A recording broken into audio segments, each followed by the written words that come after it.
इधर सरकार के प्रयासों से कोरोना की जंग जीतना इतना आसान नहीं है। लिहाजा ये बात शिद्दत से महसूस अब की जा रही है कि इस जंग में आम आदमी की अहम भूमिका होनी चाहिए और कई लोग अब कोरोना से इस लड़ाई में अपनी तरफ से अपना विशेष योगदान भी दे रहे हैं। आइए आपको भोपाल के दो रियल कोरोना वॉरियर्स से मिलवाते हैं। कोई भी महामारी इलाज से ज्यादा उस संकल्प से हारती है जो समाज उसके खिलाफ लेता है। कोरोना वॉरियर विजय अय्यर ने कुछ ऐसा ही संकल्प लिया है। उन्होंने अपने टू व्हीलर को ही स्वच्छता रथ में कन्वर्ट कर लिया है और इस रथ के जरिए वो पूरे शहर को सैनिटाइज करने का काम करते हैं।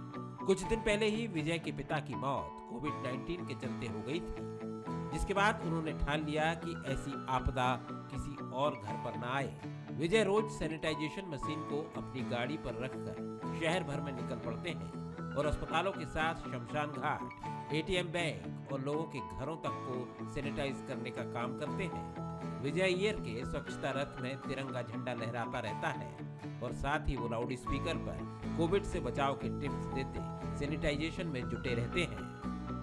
कोविड-19 को हराना है तो जन भागीदारी बेहद जरूरी है। ऐसे में कुछ लोग ऐसे हैं जो असली योद्धा बनकर सामने आए हैं। संघर्ष सभी कर रहे हैं, लेकिन जो अंजाम तक पहुंचा है वही असल कोरोना वॉरियर होता है। विजय अय्यर हमारे साथ मौजूद हैं जो निःशुल्क सैनिटाइजेशन का काम कर रहे हैं, चाहे अस्पताल हो, कोविड सेंटर हो, लोगों का घर हो या फिर शमशान घाट और कब्रिस्तान ही क्यों ना हो, ये अपनी किट लेकर अपनी गाड़ी पर पहुंच जाते हैं। जो भी इन्हें कॉल करके बुलाता है कि हमें सैनिटाइजेशन की जरूरत है और इस इलाके को निःशुल्क सैनिटाइज करने का काम करते हैं। खुद कोरोना वॉरियर हैं। इनके पिताजी का दुखद निधन भी कोरोना के चलते हुआ था, लेकिन इन्होंने ठान लिया कि कोरोना को हर हाल में हराना है। सर, कैसे प्रेरणा मिली? इतना बड़ा काम, इतना रिस्की काम आपने उठाया है। यह अभियान विगत 1 वर्ष से चल रहा है।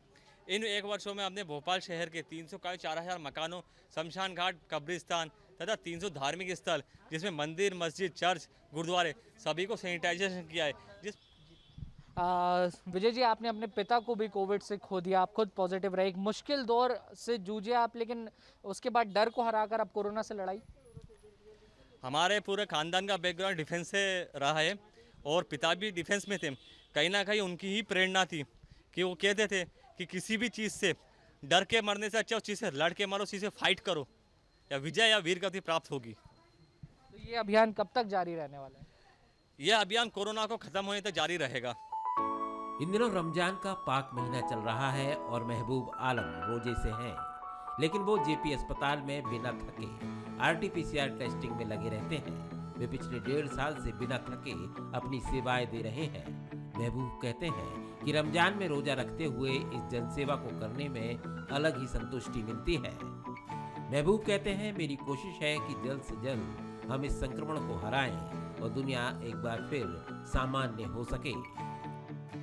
दौर तो कठिन होता है, लेकिन एक विश्वास का काम में लगे हुए हैं कि जनता कितनी परेशान है, जनता के लोग कितने परेशान हैं, घर में परेशानी कितनी, बीमारी, अगर हम लोग पिछड़ गए तो कैसा चलेगा। तो रमज़ान बल्कि हमें हिम्मत देती है ऐसे काम से लड़ने के लिए। बिना रुके, बिना डटे हम लोग इसमें लगे हुए हैं सेवा के लिए।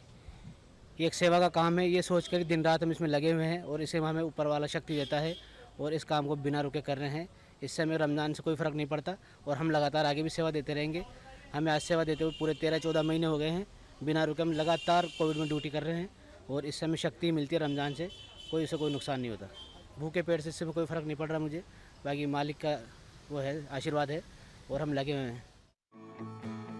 कोरोना से इस लड़ाई में लोगों की एकजुटता और सद्भावना ही बड़ा अंतर पैदा करेगी। भोपाल में ये दोनों शख्सियत एक ऐसी ही मिसाल पेश करती है। सरकार की कोशिशें और आम आदमी के सहयोग से ही हम कोविड पर जीत हासिल कर सकते हैं। कैमरामैन विजय शेजकर के साथ बासु चौरे, बंसल न्यूज।